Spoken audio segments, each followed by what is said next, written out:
It is a conversation so many of us have been having over the past 10 months. When will people head back into the office? Will they even come back? Or is it work from home, the way of the future? Joining me now with some of the answers is futurist Nikolas Badminton. Nice to see you. Good morning to you. Good morning. Okay, so Nick, there are a lot of people saying the office is done. It's the past. No one is going back. But you say something different. There are some big companies who want people back as soon as possible. Tell us about that.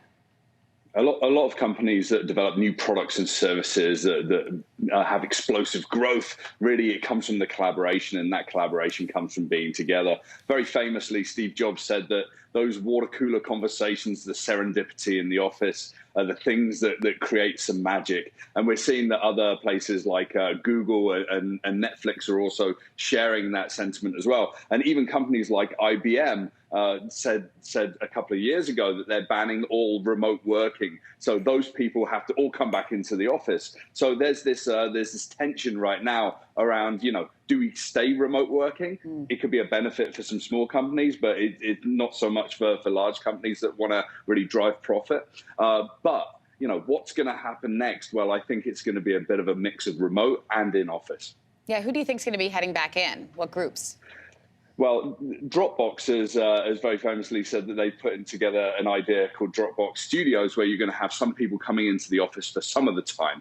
And that's when they're going to collaborate and they're going to do design together and they're going to come up with new ideas. And that collaboration is going to yield a lot of benefits for them. But then they're going to say, you have to go home for some of the days. You don't have a desk in the office. So we're seeing that these companies are starting to think of this hybrid model. I like to see that we're heading into a 3-2 rhythm. So three days in the office for collaboration and 2 days at home to be productive. Is that what you call like the part-time office model? Yeah, absolutely. And this part-time office model is going to be pretty prevalent, certainly in the Western world. And we're going to see that across North America. And I do think that this is going to be pretty positive for a lot of people because not everyone wants to stay at home and work remotely. I mean, I miss working in startup spaces and offices with my clients. So I can't wait to get back myself. There's also an emerging idea called location-based pay. Also quite controversial. That's where your salary is tied to the cost of living in the area that you live. Facebook, I understand, is interested in that model. Do you think this is going to catch on?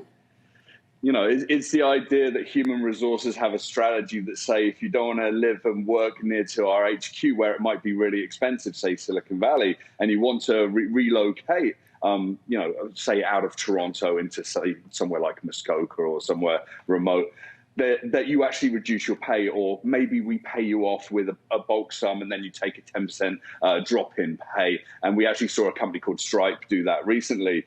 I think it's a massive human resources management failure. I think that, we have to have employee-focused businesses that are focused on delivering, benefits for the value that you provide to the companies versus trying to sort of, spread you thin and sort of deny you what you deserve from a pay perspective, just so you can drive up higher profits. Yeah, that sounds very, very tricky. And Nick Badminton, always great to hear your thoughts. Thanks so much for joining us this morning.